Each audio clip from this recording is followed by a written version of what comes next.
Récession ou opportunité?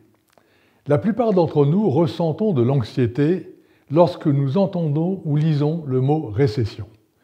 Il faut reconnaître que lorsqu'on est un entrepreneur ambitieux, qu'on s'est doté d'un capital humain de qualité et qu'on a investi de substantielles ressources financières et émotionnelles dans la création de l'entreprise de ses rêves, il y a de quoi s'interroger sur les mesures à prendre pour ne pas entraver sa croissance face au vent contraire et de garder confiance dans l'avenir.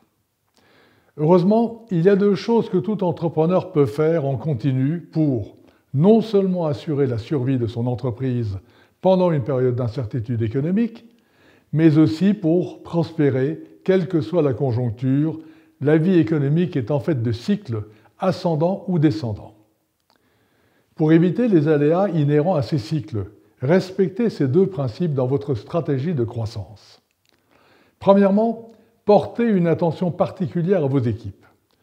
Aucun projet ne se développe sans que ceux qui le composent ne se soient préalablement améliorés en efficacité, en connaissance et en capacité.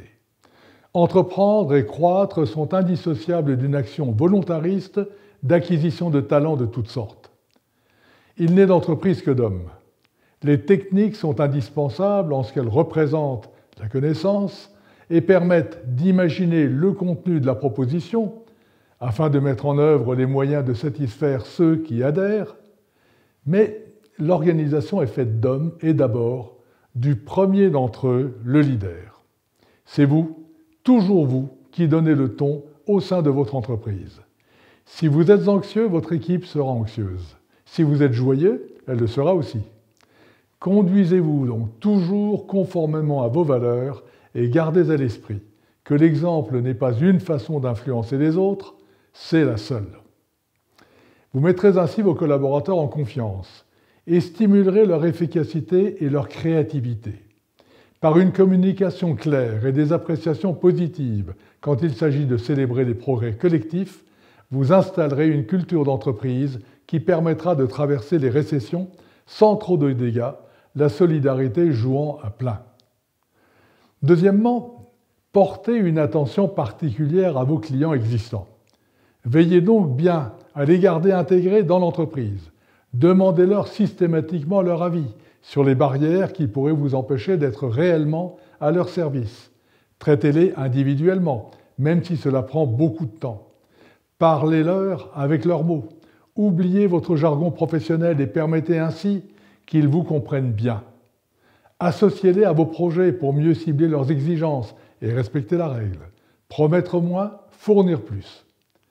Observez comment vos concurrents les traitent et faites mieux. Demandez-leur quels sont les plus grands dangers, opportunités et forces auxquels ils doivent faire face et étudiez avec eux les moyens de les surmonter. Concédez enfin que l'essentiel en affaires est de tenir parole, quitte à perdre de l'argent. C'est de confiance dont ils ont besoin avant tout. Enfin, ne vous fiez pas qu'aux chiffres visibles. Quel est par exemple le coût d'un client satisfait?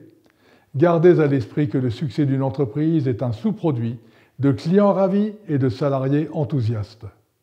Si cette vidéo vous a plu, abonnez-vous à ma newsletter, à ma chaîne YouTube, téléchargez mon livre gratuit, les liens sont juste en dessous. À bientôt.